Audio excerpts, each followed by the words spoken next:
Thanks so much for having me, and thanks for the organizers for putting this awesome conference together. It's fantastic to be here in person. And I'm excited to present joint work with Jörg Heining, Holger Seibert, Maria Polyakova, and Roman Klimke. In the past, just as a background, I've worked a bit on the nursing home industry, thought about how nursing homes compete over the quality, over staffing, with more of a focus on market power questions and product market regulations. Today, we're shifting the focus on labor markets. And future agendas obviously want to pool those and think about frictions in both of these markets. But today is going to have more of a spin on the labor markets and the frictions that are there.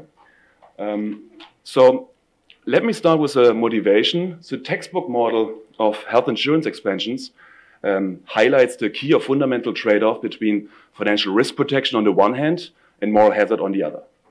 However, health insurance is also effectively an industrial policy, right? We subsidize healthcare consumption, we pour significant resources into the healthcare sector, and that's how we think about it today as an industrial policy, and it may lead to a substantial reallocation of factors of production between sectors, but potentially also within sectors. Now, these aggregate effects, they may be very large, particularly when we think about sweeping long-term care or health insurance expansions more broadly, have been hard to capture empirically. The gold standards in the literature look at the RAND experiment or the Oregon experiment where we treat 10, 20,000 people, and so the supply-side expansion responses will be very different as opposed to when we think about the universal sweeping health insurance rollout. So very little evidence on this, and we try to provide some facts on this, whether that's important. And more importantly, and also related, we don't know yet how potential frictions in these input markets may mediate the factor reallocation between markets from a positive standpoint, and also thinking about the normative implications. If there are frictions in input markets, we know, going back to Harberger, that in the theory of the second best, we need to take these frictions or these wedges into account when we're going to make normative welfare statements. Okay? So today we want to do two things. First, we want to quantify these reallocation effects of healthcare, for key input to healthcare, which is labor, so we're talking about labor workforce, in response to a sweeping and very large health insurance expansion. Okay, I'm going to provide the first part of the talk to provide just some key facts on what happened. And second, the remaining minutes, I'm going to offer a conceptual framework that allows us to map these moments into welfare-relevant numbers and incorporating potential frictions and wedges in these input markets. Okay? Let me tell you about our setting, the context that we study. We study a very sweeping long-term care insurance reform in Germany, one of its kind. There are only a few worldwide of comparable magnitude. So what happened in 95, 96, Germany rolled out universal long-term care insurance coverage, funded largely through payroll contributions. And the key thing here is that eligibility is not means tested, not dependent on your financial needs, it's dependent on your medical needs. Okay? These people then get very generous benefits, and it's not a free ride, so they still have implicit cost sharing of 40 to 50%, but keep in mind that most people were first paying everything out of pocket and then going down to 40 to 50%. So this had massive implications for public spending. Public spending on long-term care tripled instantly from 5 to 15 billion, or about 0.2 to 0.6% of GDP, right? So what was where are we coming from? Prior to this, the system was more similar to the US. We had means-tested public support for long-term care called Hilfe zur Pflege. Think of this as Medicaid in the US, right? And so instead, now we go from Medicaid only to having a universal insurance coverage for everybody who has medical needs, okay? Another thing that I want to highlight is the market at the time was dominated by public, but mostly not-for-profit firms, church-owned providers. And what's interesting about those, and I'm going to highlight those later, is they set their wages through collective bargaining agreements. And we'll talk a bit about how that may distort sort of the employment decisions in that industry. Okay, so to make progress, particularly on these descriptive facts, we're going to leverage very rich employer-employee match data from Germany over the universe of socially insured workers, spanning more than 30 years, so a very long time window. We're going to see the industry that these workers work in, the occupations, earnings, full, part-time, several of the worker characteristics. And today we're going to use the industry code to narrow down skilled nursing facilities, and we're going to think about employment in these SNFs, skilled nursing facilities, that absorb the lion's share of workers at the time in long-term care. So that's on the labor market front. We then combine it also, we hand collected from archive information on eligibility for Hilfe zur Pflege prior to the reform. Those are the days where things were not digitized, so I feel a bit like a historian going to these archives and digging up these reports. But that's important later on for our empirical strategy, because different regions were differentially affected by the reform based on their initial coverage. I'll come back to this in 2 slides. We also have some data on mortality. I'll get to this hopefully towards the end of the talk. Let me show you a little bit about our sample. Okay, so we cut the sample in basically two analytical samples. The first column, this looks, we call it the SNF sample. This looks at workers who at least at once in their career work in a SNF. Okay, so this gives us 24 million worker year observations, or about 1.6 million people, individuals. The second column looks at the spell when they actually do work in the SNF, right? So this is the entire history, work history of them. It may also include unemployment spells or employment in other careers. This is when they actually do work. And the last one, that's a 10% labor market sample of people aged 25 and older. That has nothing to do per se with SNFs. And we use this later on to think about spillover effects to other sectors. I'll come back to this. It's a large sample, as you can see. A few things to highlight is sort of that if you do work a SNF, that's going to be tends to be later in the career. SNF employment is biased towards women, and these people are generally slightly less educated. You see this, they are more likely to have unemployment spells over their work histories, and less experience, more likely to work part-time, and as a result, on average at least, get slightly lower wages than if you compare this to sort of a broader represented labor market sample. Okay, let me briefly talk about our research design. It's straightforward. It's a very simple plain vanilla diff and diff. What we're going to argue is that all of these regions in Germany reached universal coverage after the reform, but they started out from different levels of coverage in the first place, depending on how many people were eligible basically for this means tested program, Hilfe zur Pflege. Okay. So some regions had very high initial coverage levels and said they were less affected by the reform, whereas other regions had very low initial levels, so they saw large increases in coverage. Okay? So different regions in Germany were differentially exposed to the reform that all happened at the same time, and we're going to exploit that variation in our research design. So what happens? Let me show you some first just raw statistics. Okay? These are just raw counts of workers in skilled nursing facility normalized by 1,000 elderly people in the local county, just as a point of reference. And I'm plotting 2 time series here. The blue one is counties that were more than average exposed to the reform. Their exposure was higher than the median exposure across all regions. And in red, we have sort of the low exposure regions. So these regions seem to follow very similar trends between 1975 and 1993. And with the onset of the reform, you see that they diverge, providing first direct evidence that it leads to substantial increase in employment, right? So this is SNF workers' employment increases. This is one way to cut it. You can also do the full continuous variation, right? We're not just saying high exposure to low exposure. We can just say, by how much were you exposed? And so that brings us to a very natural event study design. Here we're now comparing regions by their intensity of treatment, so to say. And so here on the right figure is again the SNF workers. Again, up until 93, we see relatively parallel trends. And then I see a striking uptick where they converge to a new steady state, so to speak, in 2002, right? So there are actually massive increases in employment. Interestingly, we also see quite substantial increases in entry. Number of firms, average firm size actually increases. Interesting questions around market structure that we haven't explored yet, but there's also significant entry of firms. Today I'm going to focus on employment. These effects are large. One way to put them into perspective is to construct sort of an arc elasticity of when you benchmark these employment gains vis-a-vis to the coverage impact, and so we get an arc elasticity of 0.8. That's significantly higher than what you find in the RAND or the Oregon experiment, potentially in parts because we're looking at a sweeping national reform with a very aggregate response on the supply side. Great. So we do see very large increases in employment, and so a natural question for us was, what happens to wages? How do these providers attract these workers? And so that brings us to this next slide. Here we just document the effect on full-time workers, on full-time wages. We look at wages for new hires, starting wages, and we look at wages among incumbents. And what I found very surprising is we don't see any evidence for increases in wages. If anything, they seem to fall.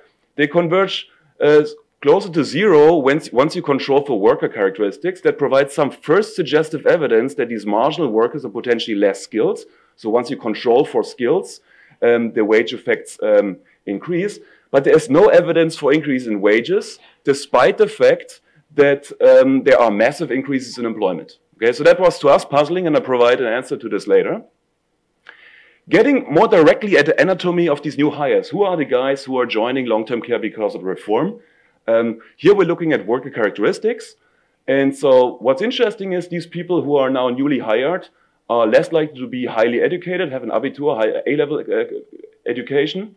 They have less experience, and they're not coming from other sectors necessarily, if so, less so. They're coming from unemployment and or not in the labor force. Keep in mind, this is a time, I'll come back to this, where Germany had very high unemployment rates, north of 10%, even Western Germany, Eastern Germany even much, much higher. So it's a time of very high unemployment rates. And so this suggests, first pass is that these new hires were less educated and coming out of unemployment or were not in the labor force in the first place. Now, you might say, sure, these people were unemployed. Perhaps they would have found jobs anyways, even had they not joined SNFs. So how can we get at this? And how can we also get better at these spillover effects? So to get at this, we're going to reverse perspective. Here, this is the view from the nursing home asking, what is the composition of new hires? But you can also go to the workers and ask, who are looking at the workers that are not yet hired and ask, how do they change the career trajectories if they're hit by local demand shocks, right? That's our thought experiment here, right? We're going to go to the labor market sample and ask people who are not yet working in SNFs. Now we're going to ask if there's a large local demand shock, who's going to change its career path? Is it unemployed people switching there? Is it workers from other sectors switching there? That's the thought experiment that we want to entertain. There is, though, a key challenge from a measurement standpoint, because a lot of people in the workforce are not really marginal to working in SNFs, right? They are not considering these careers, and so they would water down the results and give us probably a 0 result. So we need to work around this, and we need to highlight a relevant risk sample, workers who are not yet working in nursing homes, but have a very high propensity to do so, who are interested, who are sort of searching and thinking about this. How do we do this? Machine learning techniques come to the rescue here, right? So we're going to use machine learning techniques, and we're going to use very rich data on these worker histories to characterize which workers may be inclined to work in a nursing home if they were poached or if these nursing homes would make an offer. So we use machine learning techniques to predict from the history, what is your propensity to work in a SNF in the future? And then we narrow down the sample to those folks who have a sufficiently high probability of joining, okay? So this is how this works. In the first column, this is the 10% labor market sample. This is everybody, right? 48 million people. They have a relatively low probability of joining SNFs, right? Because many people pursue careers in other sectors. And so here in the second column, we are now looking at people that, by demographics. Demographics are here, how were you 5 years ago? Because those are our predictors. We want to predict, are you working in SNFs in period T? And we use as predictors information from the history from 5 years ago. And so here is the second column. You see these people in the risk sample. These people have a much higher probability, 2.6% on average, of joining SNFs in the next 5 years. And so it's kind of interesting to see how these demographics change, right? So compared to the full population, these people are much more likely to be female. They are more likely to be German. They are slightly less educated. They are much more likely to have a history in the medical sector, so that they've worked in healthcare in the past. And they are also much more likely to be unemployed. Okay? Is that clear what we're doing here? This is the full population, 10%.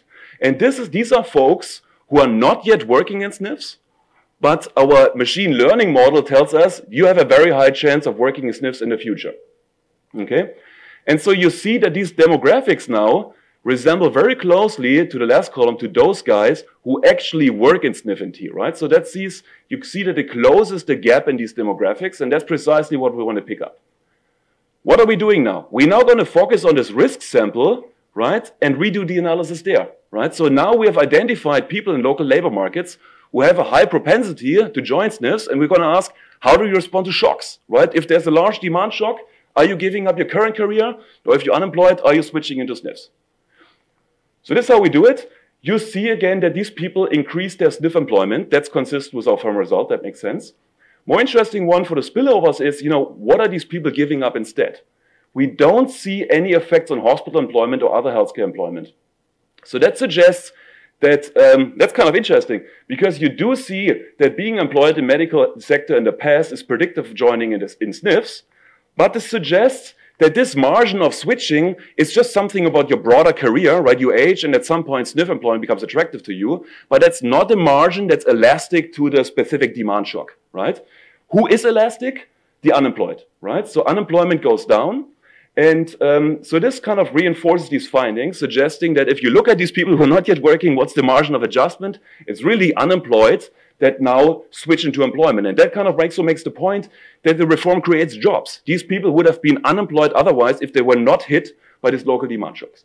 Are unemployed people who are also out of the labor force? No, this is distinct. This is distinct for the out of the labor force. That's difficult to do in our administrative data because that's not really well collected. These people are currently collecting unemployment benefits, okay? And we can measure them directly. Yeah. And they spend years in unemployment collecting. We could do this. Haven't looked at the years yet. So is that what you're? I'm trying to understand the correlation between being unemployed 5 years ago. I see. I mean, to be fair for the system is that. There are very generous long-term unemployment benefits at the time. Actually, this brings me to this point. Germany was known for this, and people have argued that this has contributed to these high unemployment rates. And in fact, the Hartz reform 2005 trying to get at this. But we can do more on this. One thing, let me now reconcile this and talk about friction. So one friction potentially that's relevant here are the unemployment benefits, but more importantly that I want to talk about now are these collective bargaining, right? How is it possible that we see these large increases in employment from lower skilled workers without changing wages? And so that's where these collective bargaining agreements come in. Turns out that public employees in public nursing homes, they are paid based on salary scales, right? They're wage tables. They basically vary by age in a very mechanical way. And there has been anecdotal evidence that not-for-profits, largely church-owned providers, follow similar structures, although they differ by region. So we weren't able to find all the contracts that I have. So we'll look at this in the data. And to be clear, these public and not-for-profits, they dominate the market at the time. They comprise about 84% of all inpatient beds. But what's interesting is, I'll come to this, there are a few for-profits in the market too, that compete in the same market, but have they set their wages differently. So how do they do it differently? Let's look at this. This is the chart. Let's focus on the left figure. Here I'm plotting the log daily wage for full-time workers by worker skills. Here we measured in experience in healthcare years. Okay, so the blue dots here are the for-profits that are not bound by collective bargaining, and the not-for-profits are the ones that do have collective bargaining. I want to emphasize three facts here. First, these not-for-profits pay higher wages across the entire skill distribution. Second, you see wage compression. The wages in these not-for-profits vary a lot less by skill, at least when you benchmark it to for-profits. You see this in the slope. You also see this within an experience level. So this is where these intervals are. The intervals denote the 75th relative to the 25th percentile of the wage by experience level. And you see that these intervals are much larger in these for-profits. Okay, so these, we'll later think of those as wedges, think of those as potentially as a competitive benchmark. I'll come back to this later, right? But this kind of illustrates that this wage compression, which I found at least quite interesting. Okay, one other thing that I want to mention is how may this affect employment and hiring? This is captured a little bit by this right graph. Here I'm looking at a share of employees that are employed across these owners by experience, and what you see is that these for-profits tend to go a bit more for these lower skilled workers, whereas the church ones, not-for-profits, they go for the higher skilled. That makes sense, right? For them, the lower skilled workers are super expensive, right? They pay a very large premium relative to the market, so they'd rather cream skim the top if they can. And this also suggests that there may be quite a bit of rationing there, right? There are a lot of lower skilled workers who work for these for-profits at considerably lower wages. So you wonder, why aren't they switching to these public nursing? It is not-for-profit nursing homes. They pay, more than 20% more. And this suggests that maybe there is rationing, right, going on, that these providers are have a queue of workers, right? And these wage frictions are a mechanism for that. Okay, let me take stock. I try to, provide a few facts here. I try to argue that this long-term care reform in Germany led to massive employment increases, and the marginal workers are less skilled on average, and we don't find evidence for wage increases. They are largely worked out of hired out of unemployment or out of the labor force. If you go to the aggregate results, there we see this. And then we see from this wage evidence that these not-for-profits pay higher wages, particularly so for lower skilled workers, okay? The second part, and that's preliminary, so jump in with comments and critiques, is we now want to reconcile these results through a conceptual framework. We're going to use a directed search and matching framework that can reconcile can embed these institutional features and can embed some of these results as equilibrium outcomes. Today, the key objective of this framework is to provide sort of sufficient statistics that allow us to match these moments into a welfare number. Okay, that's the key goal today. But I think this model is much more general and can be used to study, broader industrial policy or place-based policies with labor market frictions, right? Oftentimes when we think about place-based policies, we have employment gains, in mind. So I think these results or this approach could be more general.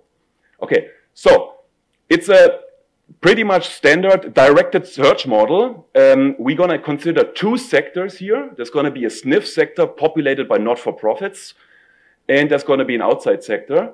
And there are three key building blocks in the model. First, naturally, there are going to be search and matching friction. There's going to be endogenous workforce, people who consider working in SNFs, capital N. Everything is conditional by skill level S, okay? And among those in the workforce in SNFs, some are job seekers, capital U, others are already employed. Firms here post vacancies, capital V, right? These are counts, and so the rates are then little u or little v, which is little u is just capital U divided by N. Now, there's a standard a constant returns to scale matching function, and the labor market tightness theta is an important one that shows kind of the ratio of vacancies over the number of job seekers. So we're going to build in these wage rigidities. I'll go to this later, the unemployment benefits and also collective bargaining. And we need to take a stand on output markets too, because the subsidy is actually on output. And so here we have a patient demand for services, and workers produce output. Workers are different, their skills S, and so worker with type S produces S units of output. For now, we assume perfect substitutes in production, and no scale economies, and so that gives you the total output here is just the product, the joint product, and the sum of output across these skills that are hired. This one we want to relax for now. We're going to assume that SNFs are a price taker in an output market. Okay, so there are two pretty standard slides now, and now we can just define the value functions. But let me emphasize a few key nuances how we deviate a bit. Starting with the workers, right? There's a value of unemployment. There is B is a standard term, right? It's the flow value of unemployment that includes the unemployment benefits, also value of home production and leisure. The novel part is this C part here. This is a preference shock relative to the outside sector, right? So people have just somehow like to work or search in nursing homes. And this C term enters sort of the value of unemployment, but also employment. Now, people in the unemployed get a slow payoff, and with some probability, they are matched to a job. The probability is theta times Q of theta. And if they're matched, then they get the value of employment, then you don't get the B anymore, you just get the wage that's paid. And there's an exogenous separation rate, lambda.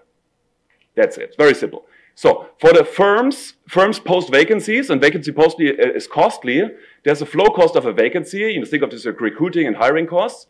We're going to assume that's proportional to skills, so that's negative here. But with some chance you're lucky, with Q of theta, that's the job filling rate, a vacancy is filled, okay? And if it is filled, what do these firms get out of it? Well, P is sort of the productivity and scale per unit. So then we scale it by the productivity of the worker minus the wage. So that's sort of the surplus that goes to the firm. Again, these jobs may be broken by this exogenous separation rate, lambda. Okay, one thing to highlight is this P here is the price that is received by the firm that may be different from the price that's paid by the patient if there's a price subsidy. That's the tau. We come back to this. Okay. Not-for-profits have this wage posting model that sort of consists with the fact, sort of there's an intercept and some slope in skills. Okay, with that we can characterize the steady-state equilibrium. First two conditions are standard. Standard beverage curve equating, inflows and outflows out of unemployment. Standard job creation curve. The free entry condition, you can always post vacancies until the marginal value is 0.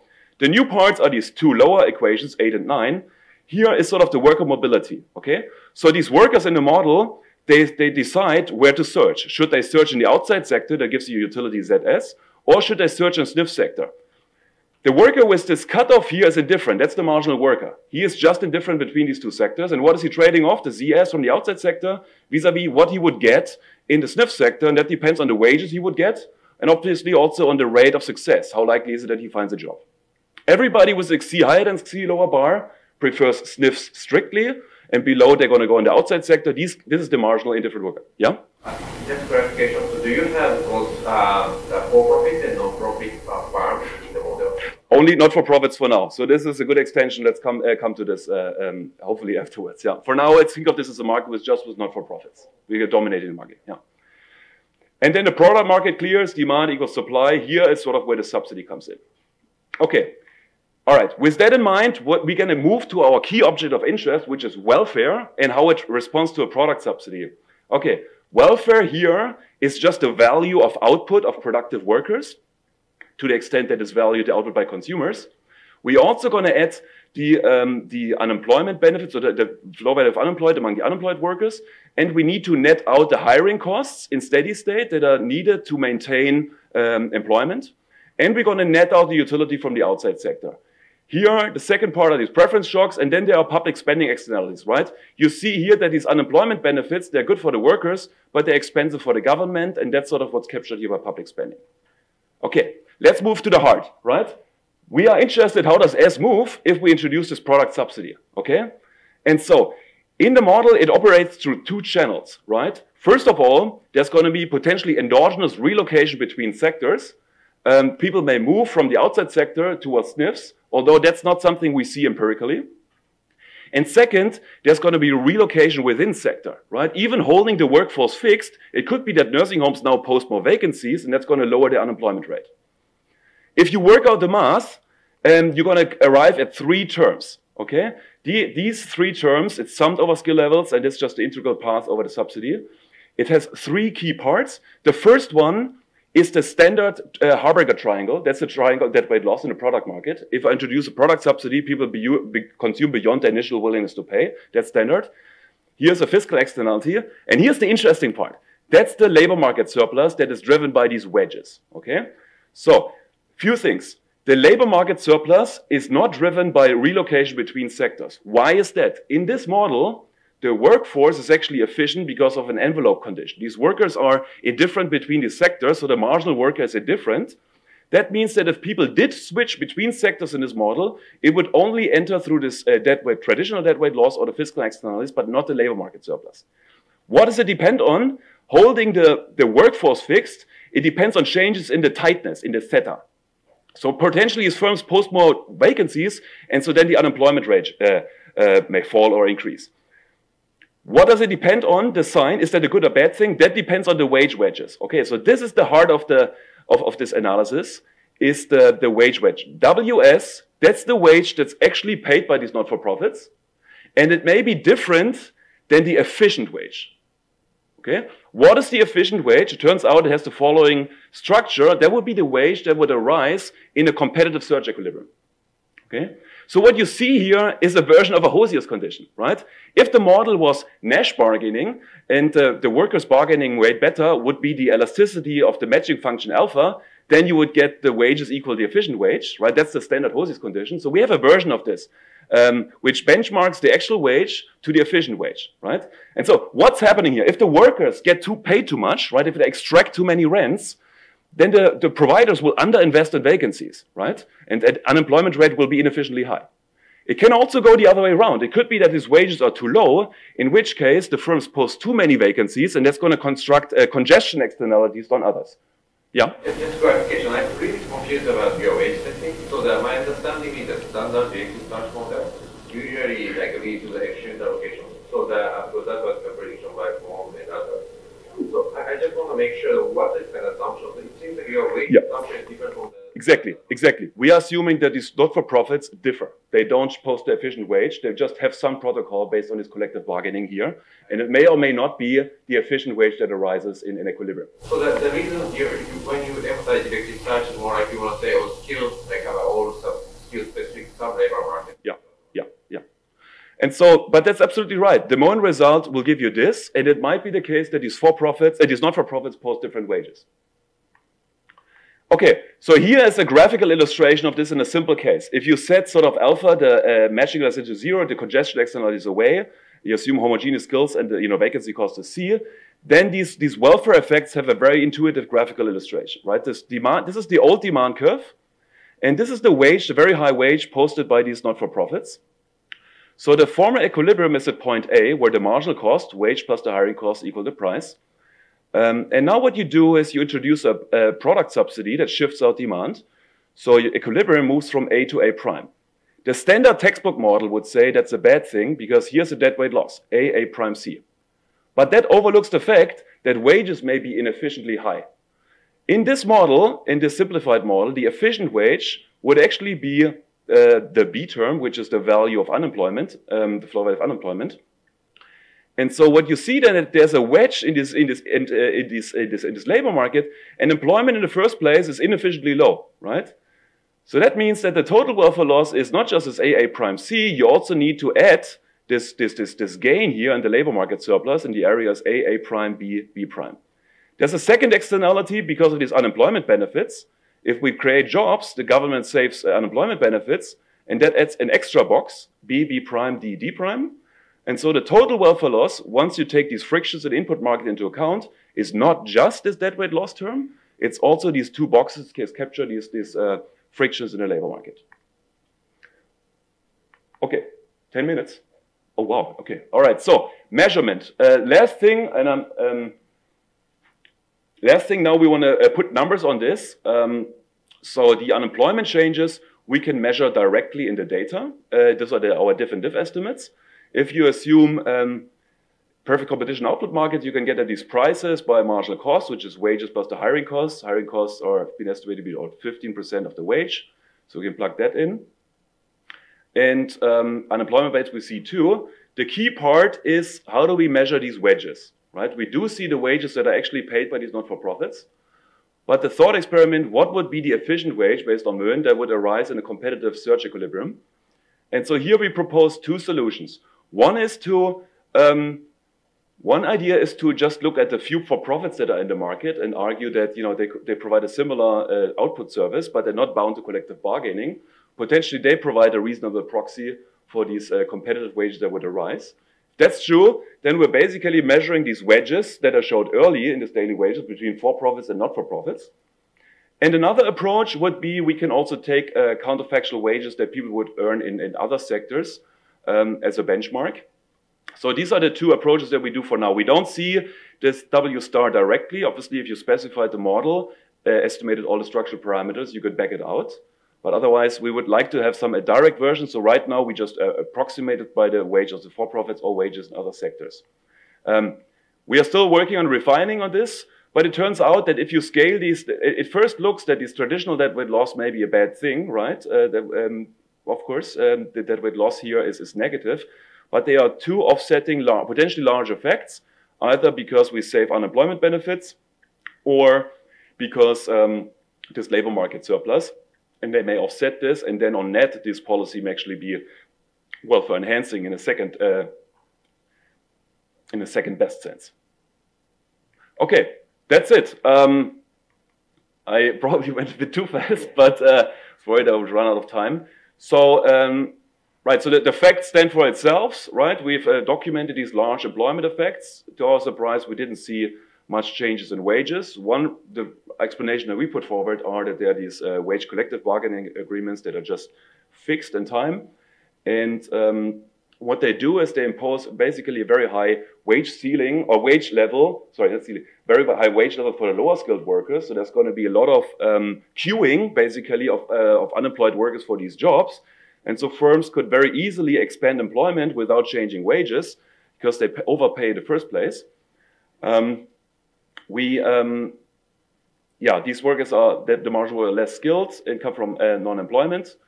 And yeah, and so these frictions in the labor markets that we've captured provided some evidence, provide an explanation for those. And when you incorporate those, this long-term care subsidy that looks bad in a partial equilibrium sense because of a deadweight loss could be actually efficient in a second best sense if you incorporate these wedges in these input markets. Good. So I was very happy to be assigned this paper. Actually, in many countries, there's a lot of discussion of potential reform packages for long-term care insurance, in particular in Canada, so looking at expansion of coverage. So actually an alternative interesting motivation for the paper, which I think is very different from the German context, is that at the time, is that nowadays most countries contemplating the introduction of a system like this are in labor shortages. And one of the main drawbacks or main break on any introduction of a system is actually that it's not clear we have the workers to actually fund this. So I think this is a different angle, but I think of the results here are of interest also to that sort of discussion. Now, the first, so it was very interesting to dig back into the German reform. I had read it a long time ago, you know, what happened and how it happened. But I think the first comment I want to make is on the normative framework.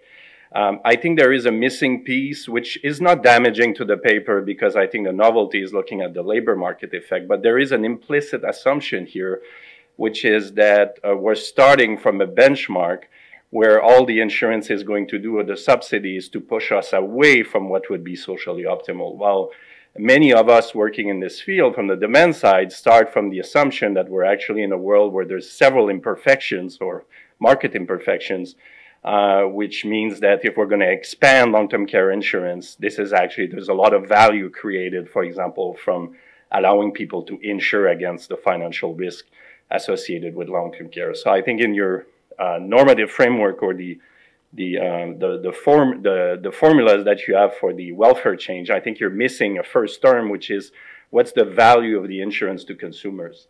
And so in this standard sort of Arrow or Newhouse framework, you'd be weighting, when you introduce an insurance scheme, you'd be weighting the value of the insurance to the moral hazard effect. And sort of very often in the introduction of such schemes, the insurance value would be very large. So that doesn't take anything away, but perhaps the sort of starting off from, you know, a negative effect if we don't assume any labor market effects is probably, you know, incomplete in the discussion. The second thing is that moral hazard in long-term care is slightly different than in a regular healthcare setting. There's the assessment of care needs. There's actually relatively strict control on who gets what and what they get. And so I think some discussion of the relevant literature on moral hazard in a nursing home setting would be perhaps more relevant than, say, the Wren Health Insurance Experiment setting, where I think the issues are slightly different. So that's the first thing. Now, I always like to pause for a minute on just, you know, the overall numbers before we get into complex regressions. And if we just look at the evolution of number of workers over time, with the introduction in 1995 of the insurance expansion, you know, it's harder to see a really big ramp up of employment in that sector with the introduction. Now, you could say, well, perhaps we don't know what's the counterfactual. Maybe it would have been trending down, or maybe it would have, you know, so we don't know the counterfactual. So here, when we just look at this, we don't seem to see overall in the aggregate a very large increase in employment in the skilled nursing home facility. So this was puzzling to me, and I went back to read on the reform.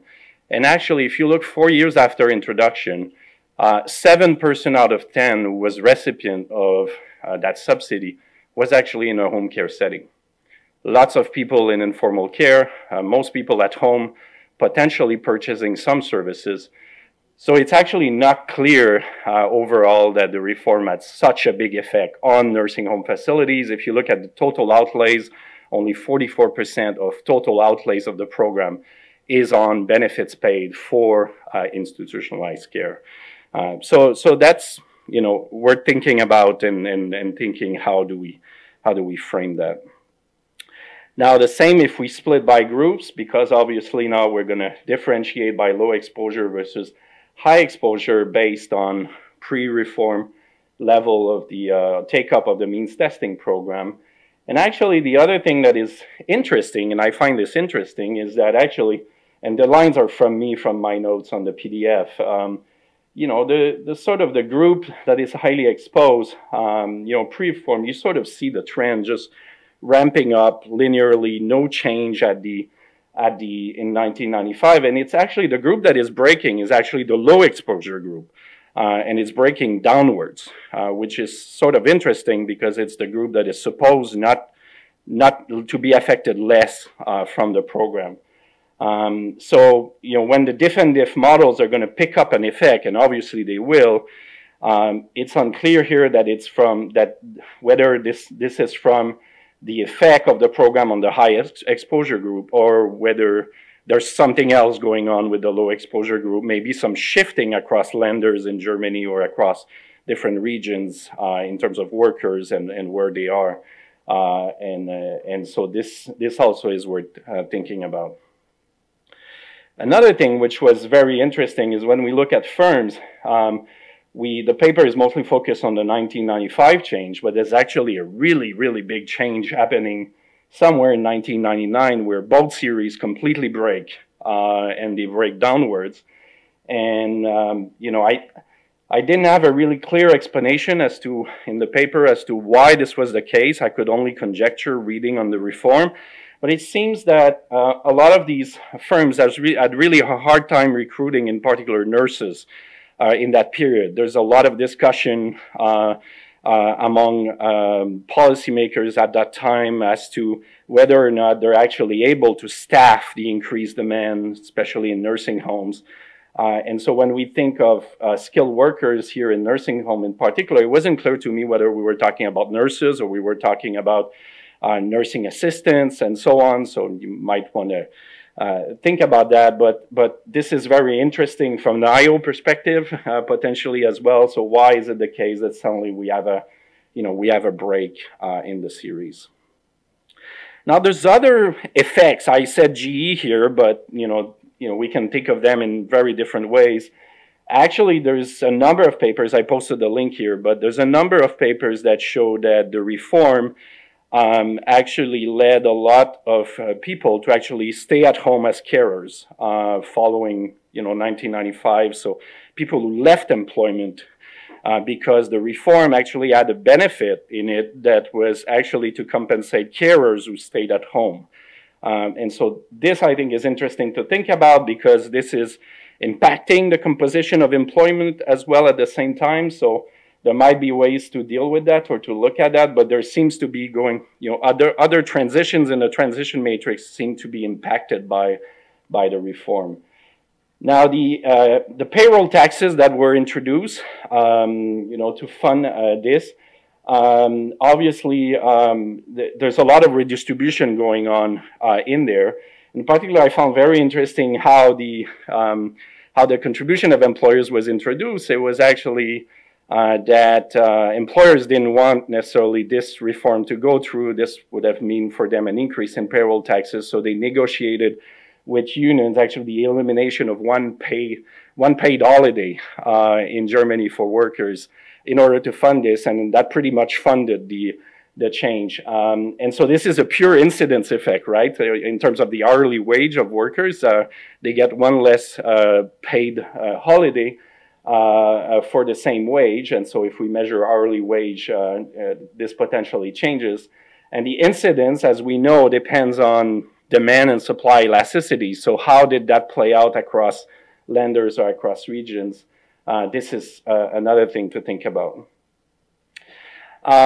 It's also not just an insurance expansion. When we go and read on what happened in 1995, the federal government in Germany had a program from 1991 to 1998 to actually invest in LTC infrastructure, so actually build nursing homes. So when we interpret all of this in terms of an insurance expansions, yes, it is partly, but there's also other programs being implemented, which makes sense, obviously, because as you introduce an insurance scheme, you're also going to need facilities. And so they invested quite a bit. There was a little bit more than 400 construction or renovation projects introduced during that time.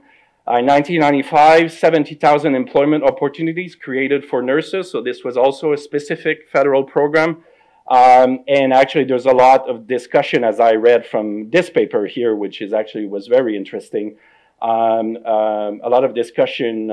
Apparently, there was a lot of trouble filling those spots. So a lot of slack there, or a lot of difficulty filling those positions. So things to think about, but I think it's an extremely rich reform, extremely rich framework. There's a lot happening.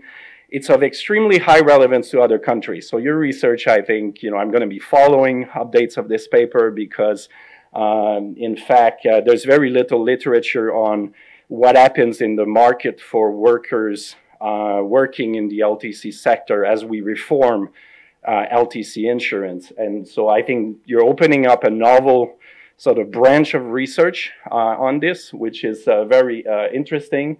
And as I said, it's very relevant in today's context, where we're more in a context of labor shortages.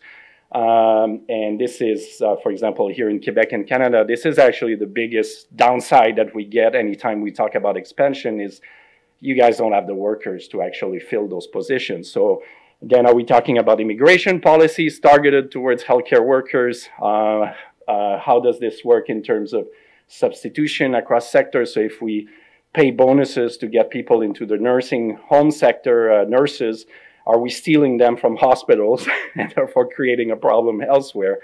So I think this is very interesting. So thank you very much for the opportunity to discuss the paper. It was actually a very, very nice paper. Thank you.